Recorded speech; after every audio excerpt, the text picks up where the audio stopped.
Hi, guys. Welcome to another episode of In My Bag. So, today we're going to be talking about budgeting and credit scores and credit health.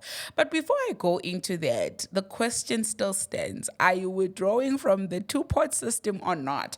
Because people seem to be upset about the whole thing of other people saying don't withdraw, people like me saying no, you'd rather not withdraw, rather withdraw all at once.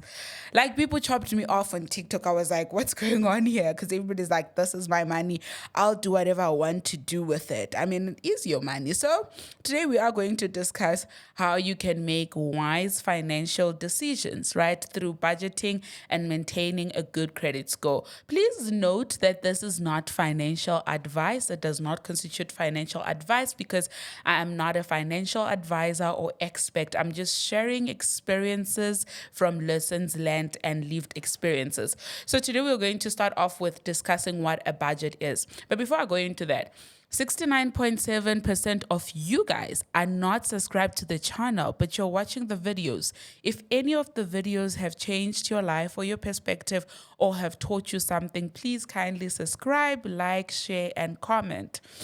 So firstly, before I go into the pecs of budgeting, I want to give you a definition, which I think it's very simple and straightforward. What is a budget? A budget is a written plan on how you are going to spend your money. So it helps you with wisely deciding and spending your money. So how do you budget, right? There are various ways how you can budget. So some people use the manual way. Like, I love the traditional way because you get to write down. If you're a person who writes a lot and who journals a lot and pens down their thoughts like me, you'd probably prefer a manual one. But if you're a tech savvy person, you probably prefer a digital one or a spreadsheet one. So we're going to go into all ways that you can do it. So you can either get a journal, like a financial journal, where you write down what you get versus what you spend. So if it's manual, let's say, for example, you earn 20,000 rand, 20,000 rand, you write it down to say 20,000 rand on your income, and then you've got your outcome, which is the money that you're spending, the debt that you're paying. So write down all your debts and credits, right, that you have to pay back. So most of us make a mistake of just writing that and we forget ourselves, like our needs, our wants. So I would highly recommend that after you've written out what you earn, the credit that you pay, the savings you need to pay, also include like your wants, things like how much you pay for restaurant fees, how much you pay for your clothing, how much you pay for your outings, gym. Make sure that you include every cent. That is if you're doing it manually, right? But also it can be a tedious process because now if you leave your journal at home, you can easily forget. So I'd say if you are not a person that is able to carry their financial journal everywhere so that you don't overspend, you can move to like an Excel spreadsheet that you can create on your laptop or on your cell phone and just write down all your expenses, including needs and wants. And then once you've done that, you calculate it against what you earn. Always make sure that your expenses are less than. If possible, make sure that your expenses maybe are up to 65% of your salary. Then the rest you can apportion it accordingly into savings, investments, and all of that. So do not live above your means.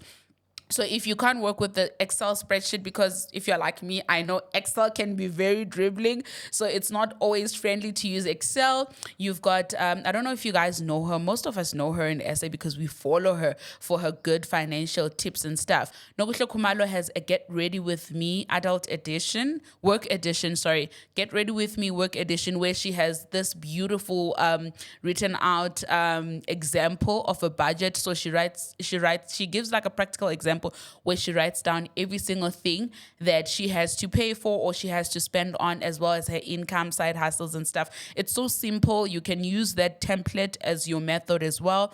And then you can also, I also use Discovery. I hope one day they sponsor me. So I love how on the Discovery app, you can have an automatic budget. So what it does, I think even other banks may have that. So with Discovery, what it does, it collects all your spending habits, like all your frequent income. So all the money that goes into your account, and then all the money that goes into your account, like it categorizes it so nicely, from your food, your clothing, your outings, rentals, gym, whatever that you have to pay for, then it generates it for you. Then if you're overspending, I love how they send you those cute it's not really even cute, but there's notifications where it says you have spent over 80% of your monthly budget. You have spent over 20% of your monthly budget. So it keeps you in check. It reminds you that you are not supposed to be overspending. And it reminds you that you need to stick within. So personally, because I always have my phone on my hand, I go for the discovery one, because anytime I overspend or anytime I overswipe on a certain category, it lets me know to say, hey, you're overspending. So you can pick whatever that you want to pick, which is either manually, or you can purchase Nokuhle Khumalo's workbook, work edition, Get Ready With Me work edition. It has all the templates. It's so easy to use. You can use an Excel spreadsheet, or you can be a traditional girly and write everything down. Once you've paid for your stuff, like, always start with the important things. Like, the first thing that you must always do, make sure that you pay yourself. Once you've paid yourself, you scrap that out.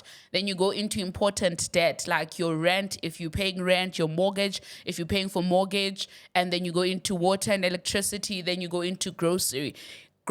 And even with your groceries, always make sure that you write down what groceries you need. Don't just walk, and I know that it can be tedious, but don't just walk into a store and be like, okay, I'm just aesthetically shopping, like you're shopping gamehlo, you're just like, I need this. Write down and check what you need, and then walk around with your list to say, okay, I've done my toiletries, tick off. I've done this, tick off. Then maybe when you have change, you can also buy for those things that you just extras, but always make sure that you have a list of things that you need, and you walk around with that list and you tick off the important things first. Once you've ticked off the important things, then you'll be able to actually like spend wisely or utilize your money wisely. You'll be able to see the value of your money, right?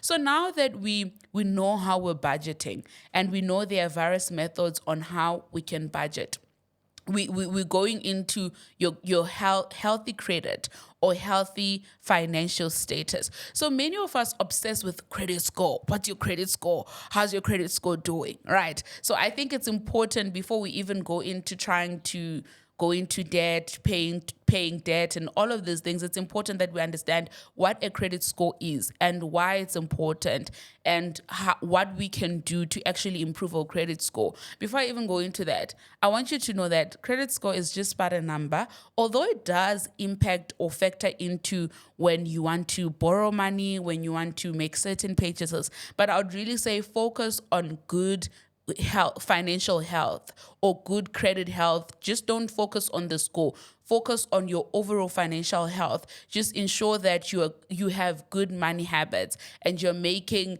moves that help you improve your financial status, as opposed to focusing on a credit score. Because also your credit score, the funny thing, is impacted by the amount of credit you have. So if you've got so much credit and you're paying it well monthly, basically your credit score goes up. So you can't utilize that to say, okay, am I in a good financial position or not? You need to make sure that whatever you do, you've got good money spending habits.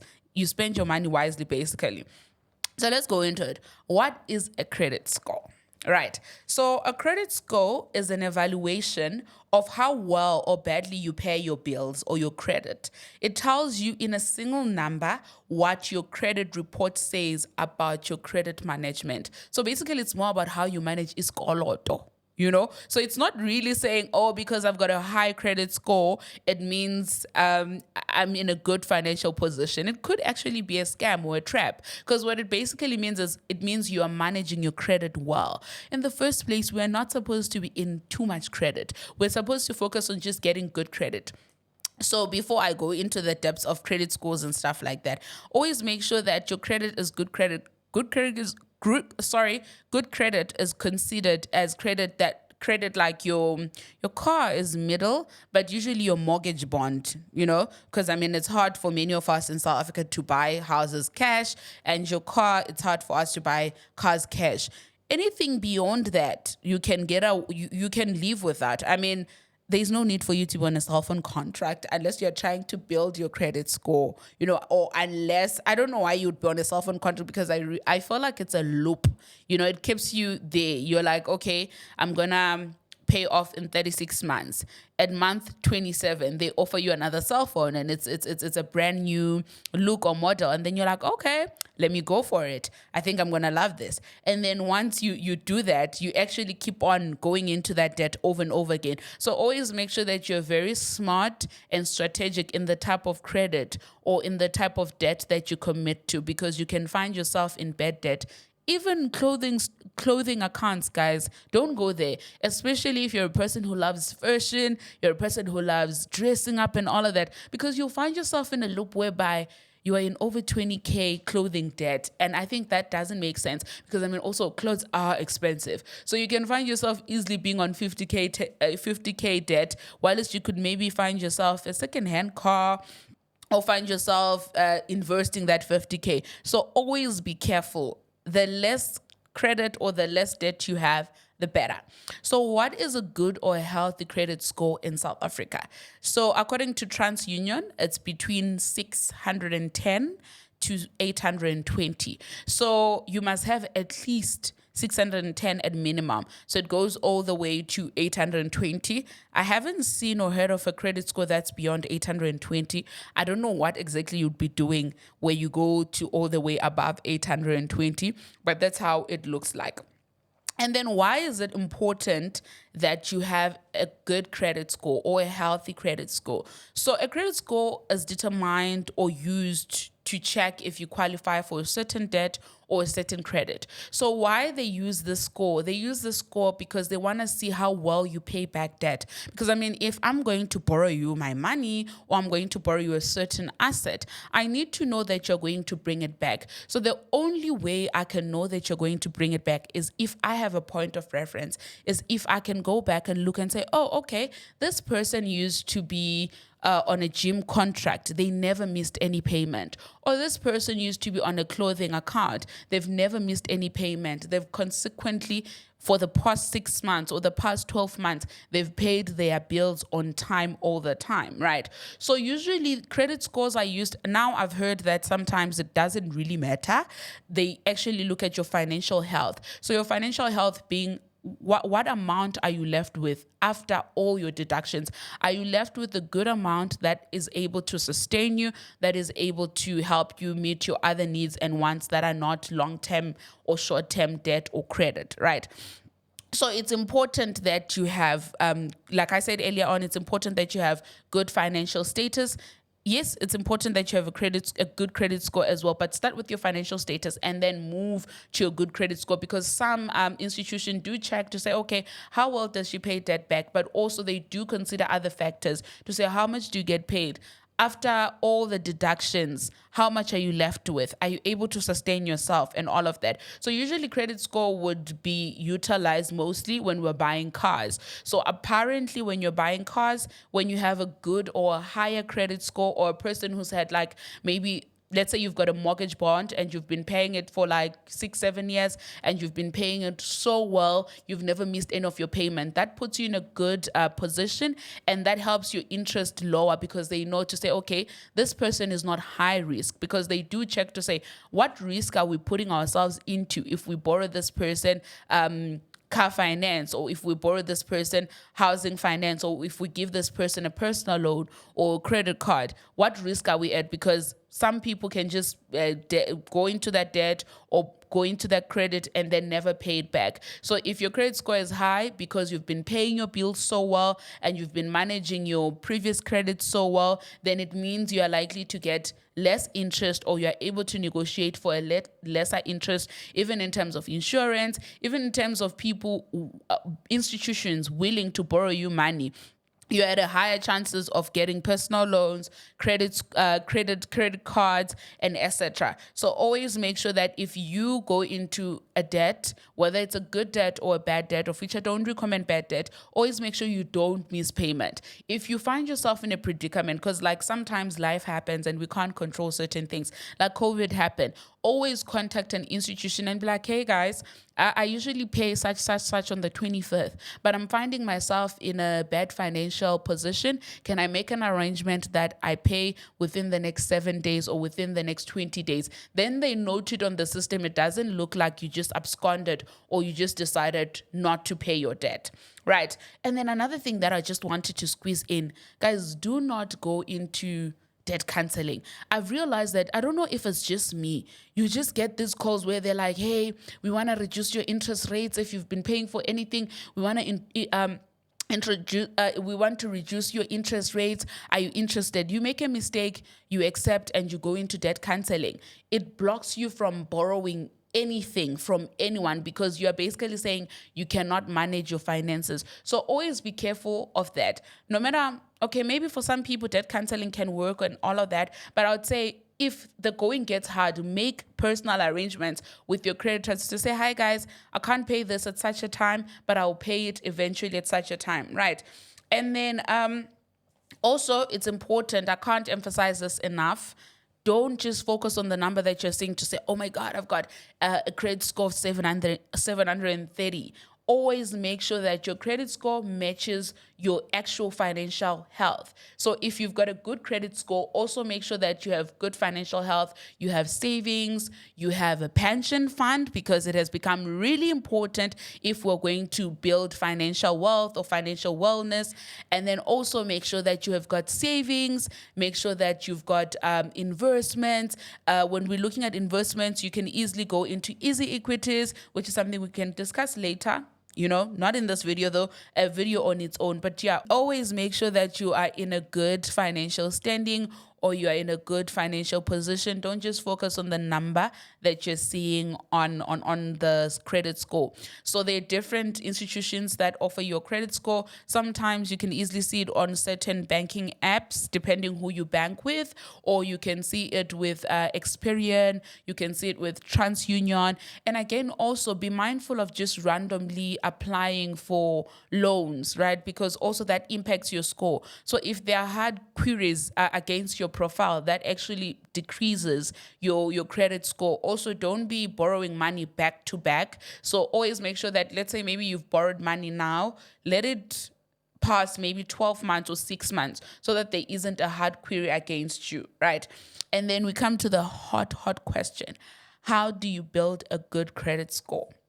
So many people use the clothing account situation, but that one requires you to be disciplined. Don't be a person who loves fashion and clothing and then go and say, oh guys, I'm fresh from university, or I just got to university, I'm just going to go open a clothing store card. You're going to put yourself in a trap. Only do that if you know that you're very disciplined. Also, if you're not so disciplined, you can just put it at a very low minimum limit.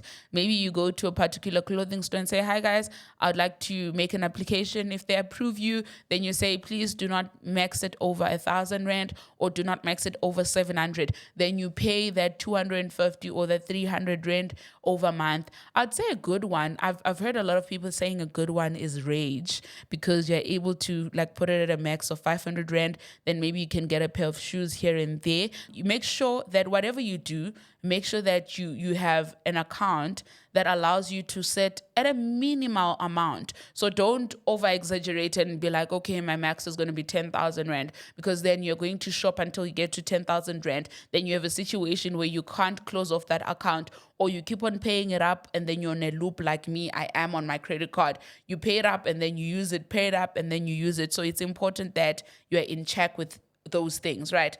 And then also another thing that you can do is in order for your credit card to be good, in order for your credit score to be good, now that you have maybe set up your clothing account card, right? Make sure that you don't miss any payment. If you're having a financial situation, contact the institution and say, hey guys, I have a situation, my salary is late, I'm going to pay on the 10th or I'm going to pay on the 8th. Don't let it bounce or don't let it be red, right? And then also another thing that you can do, you can use your credit card to build your score. So now, the moment you get a job, I know some banks are really kind to say the moment you get a job, let's say you're with young professionals, you open a young professionals card, you already get a certain amount of credit. Maybe they would say 8,000 Rand. That credit, do not max it. So what you can do is you can get that 8,000, or let's use 5,000 Rand. You get a credit card of 5,000 Rand, right? And then always make sure that it's at 70% use. So 5,000 Rand, you don't use more than 1.5. Whatever you do, you use between 100 Rand to 1.5, and then you pay it back accordingly. So as you utilize that credit card and you don't max it, your credit score builds up, and apparently it takes about 6 months if you're going to use your credit card. But it's not everybody that's going to qualify for a credit card, so you can go for a clothing account store. But with a clothing account store, make sure that you pick a store that you know doesn't have a lot of the things that you really love. So you must always be disciplined. Make sure that you're disciplined. And another way that usually banks offer you a credit card, because I remember with my first credit card, it wasn't really about me earning a lot. It was about me being with the bank for quite some time. I think I'd been with the bank for 3 years, and I always had sufficient funds, and I had policies in between. And so like my money was in order, there were no red flags or anything like that. So they offered me a credit card. So yeah, that can work in your favor as well. But your best options are either a clothing store account or credit card, but always make sure that you're not maxing your limit. Because if you max your limit, then you put yourself, you actually decrease it. So with credit cards, it can actually play in your favor or against you. So if you max your credit card, it's going to decrease your credit score. And once your credit score is decreased, then your interest rates are impacted if you want to purchase things like a car, or if you want to negotiate for a lesser interest or a fixed interest in terms of a mortgage or whatever that you're negotiating for. And then we're going to come to the corner, your favorite corner possibly. Update on my debt. Paying my debt has been really slow, guys. Hey, I thought right now we're in September. I thought by now I would have finished that other debt that I have of 5 grand, but I couldn't bring myself to take, because I had incentives, right? I had extra money that I got for incentives. So I thought I was going to take all my incentives and put into the debt and clear it off, but I couldn't bring myself to it. I just paid the normal installment, but I figured another hack that I can use to quickly pay my debt, so that by end of October, that's out of the way. I'm focusing on my credit score, on my credit card, sorry. So if you bank with either FNB or Discovery, you can use your eBucks. Let's start with FNB. If you bank with FNB, you can use your eBucks rewards and pay your debt. So how you do this, you can turn your eBucks into money. So with all the use of your card at certain stores and all of that, you get eBucks. So when you get your eBucks, as soon as they get to a certain amount, you can convert them into monetary value. So once they get to monetary value, then you use that money and put it into your debt or put it into your credit card. So I think that's a good hack. I actually thought about it the other day. I'm like, oh, okay, this is a good way. And then with Discovery, you get Discovery miles. I love Discovery miles because I get miles when I when I use my card. I also get miles when I go to the gym. I also get miles when I do my vitals, when my health is in check. So every other week, I'm able to turn my Discovery miles into money. Like for instance, every 2 weeks, I'm able to get like close to 1,000 Discovery miles or 2,000 Discovery miles, and which amounts to 200 Rand. So once it gets to 2,000, I convert it into money, becomes 200 Rand. Sometimes I split the money into half. I take 100 Rand and put it into my savings, and I take the other 100 Rand and put it into easy equities, right? So that's what I've been doing. But the other day I thought about it. Since it's much more important to pay debt because it's accumulating interest, let me rather take all these conversions that I'm converting from Discovery miles and put it into debt. So I'll tell you how that's going. You can also try it out as opposed to just using the rewards for airtime or using the rewards for food. Let your money work for you. Let these banks and these institutions work for you. And then in closing with the money tip this week, one of my girls said I should tell you guys that every time you get your salary, make sure that you put aside 10% into your savings. So the rule is still pay yourself first. If 10% is a lot, do 1%. I know that 1% in that moment is like, it's just 50 Rand or 100 Rand. But what that 1% will do for you, it will build discipline. If you keep on paying that 1%, in the next 6-12 months, maybe you'll get a promotion, or maybe you will change jobs, or you'll get better opportunities. You would have built some momentum. You would have set yourself up on a good foundation. So try that and let me know. And in the comment section, tell me, what are some money habits that you are employing in your life that have made you change how you look at money, and that have made you improve your financial wellness, and that have changed how you relate with money. Because apparently money is energy. How you treat it, how you respond to it, and how you speak about it is how it treats you. And apparently it's good at reciprocating energy. So always make sure that you're good with money, you treat it well, and it's going to treat you well. And tell me again in the comment section what's in your bag, because in my bag, savings, retirement annuity, pension fund, credit cards, a side hustle, and my easy equities. See you in another episode.